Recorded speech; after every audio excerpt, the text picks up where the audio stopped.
Tá. Hoje nós estamos recebendo aqui o psiquiatra e psicólogo Augusto Cury. Prazer em tê-lo aqui conosco, doutor Augusto Cury. É uma honra estar com vocês aqui no Diário Brasília. Doutor Augusto Cury, como que aconteceu um ateu convicto como o senhor? De repente, o senhor conheceu Jesus, descobriu quem é Jesus, se tornou um cristão? Bom, eu fui um dos maiores ateus que já pisou nessa terra. Creio que fui mais ateu do que Nietzsche, que escreveu sobre a morte de Deus, e inclusive Marx, que abordou que Deus, a busca por Deus, é o ópio que entorpece a mente humana. É provável que fui mais ateu do que Freud, do que Jean-Paul Sartre e Diderot. Como eu pesquiso uma das áreas que é considerada a última fronteira da ciência, o mundo onde nascem os pensamentos, para mim Deus era fruto do espetáculo das ideias, de um cérebro que não aceitava o seu fim, o seu caos, na solidão de um túmulo. E a teoria que eu desenvolvi, como psiquiatra e pesquisador da psicologia, ela estuda o processo de construção de pensamentos e de formação de pensadores.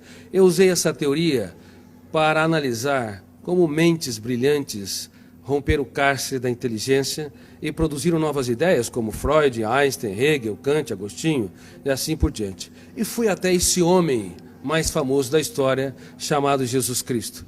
Eu analisei os seus comportamentos, as suas reações e as entrelinhas das suas atitudes nos focos de tensão, nas suas 4 biografias, ou chamado Evangelhos, em várias versões.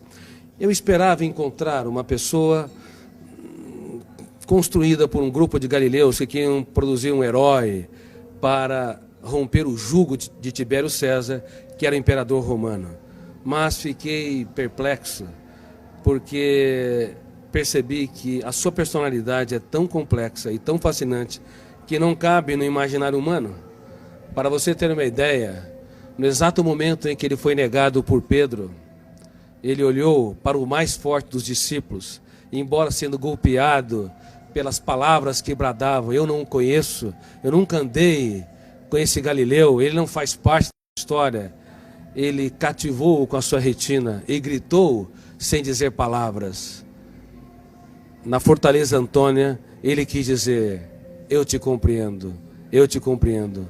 Com seu olhar, ele economizou palavras, mas fez um discurso mais brilhante que o mais poético de todos os discursos. E quantas vezes você, pai, mãe, você, professor ou executivo, está diante de uma pessoa que falha, erra, e ao invés de simplesmente olhar e lhe dizer sem palavras: eu te compreendo, e nós julgamos, excluímos.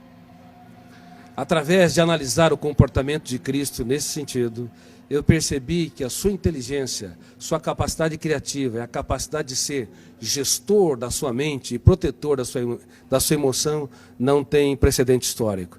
Assim, eu deixei de ser um ateu, um dos grandes ateus da história, e percebi que a procura por Deus não é um ato de pequenez intelectual, mas um ato inteligentíssimo da mente humana. Mas quando o senhor pesquisou sobre Jesus Cristo, homem, o que o senhor esperava encontrar? Quando eu pesquisei a humanidade de Jesus, esperava encontrar alguém que não brilhasse no caos, diante das perdas, das traições, das frustrações e decepções. Porque nós temos na psique humana, no nosso córtex cerebral, registrado zonas de conflitos, que eu chamo de janela killer. Killer no inglês quer dizer assassino.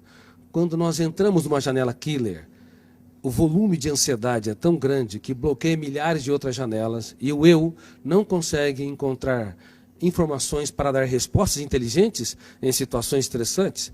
É por isso que nos primeiros 30 segundos de tensão, de ansiedade, os pais cometem os maiores erros na relação com os filhos, bem como os professores, os amigos e as pessoas que se amam, marido e esposa. Eu esperava encontrar alguém que não brilhasse no drama, no deserto, nas tempestades. Mas é impressionante, quando o mundo desabava sobre o homem Jesus, ele, ao invés de ser preso pelas janelas killers, ele abria as janelas da sua mente, olhava para a tempestade e via nela a chuva, uma oportunidade solene para cultivar. Enquanto que nós, muitas vezes, diante das perdas, decepções, diante das lágrimas, das injustiças e fracassos, recuamos. Ele não.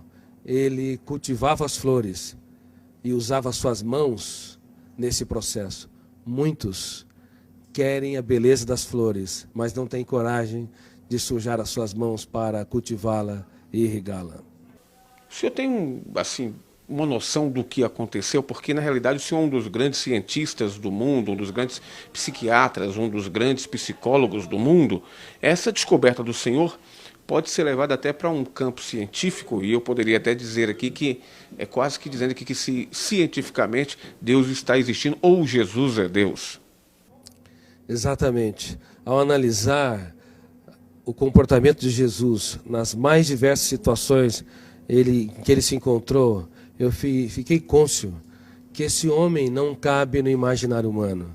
Somente alguém que é sobre-humano, filho de Deus, poderia ter as reações que teve nos mais dramáticos estímulos estressantes. Veja bem, no ato da traição, era de se esperar que ele fosse golpeado pelas zonas de conflito do medo ou da raiva, agredisse o seu traidor, ou se punisse e se achasse o mais derrotado dos seres humanos, porque foi traído pelo mais culto, o mais sereno, o mais tranquilo dos discípulos, Judas Iscariotes.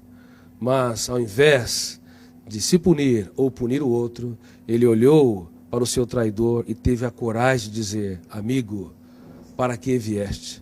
Nunca na história um traidor tratou com tanta... Na história, um traidor foi tratado com tanta dignidade pela pessoa traída, indicando que Jesus não tinha medo, na verdade, de ser frustrado ou decepcionado. Ele tinha medo de perder um amigo. O que nos leva a compreender, do ponto de vista psiquiátrico, psicológico e sociológico, que um grande educador é aquele que aposta tudo que tem naqueles que pouco têm. É aqueles que têm coragem para se fazer pequeno, para tornar os pequenos grandes.